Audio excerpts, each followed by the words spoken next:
Ayan, so hello guys, so may napanood po tayong video no, so about sa ads on reels monetization. So nag-submit siya ng report, so na-approve. So kaya naman guys, samahan niyo ako, magsasubmit din tayo ng report. So dito sa ating monetization tools guys, so screenshot lang natin 'yan. Then dito sa ating professional dashboard, so screenshot lang din po natin 'yan. Then after natin may screenshot 'yan, so magko-compose tayo ng message na ating i-send mamaya sa pagsasubmit natin ng report. So ito po yung kinompose natin na message guys. Yan. Then after natin ma-compose yung message, so i-copy lang natin 'yan. Then, click natin yung hamburger icon. Then, pasok tayo sa help and support.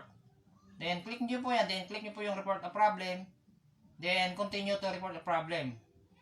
Then, dito guys, click nyo lang yung include report. Then, dito guys, kung profile yung gamit, so, pindutin yung profile. So, kung page naman. So, since page po yung gamit ko, pindutin natin yung pages.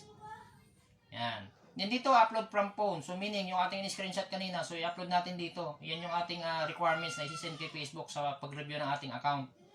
Then, dito guys, sa describe the issue, so, i-copy mo naman yung ating kinompose na message.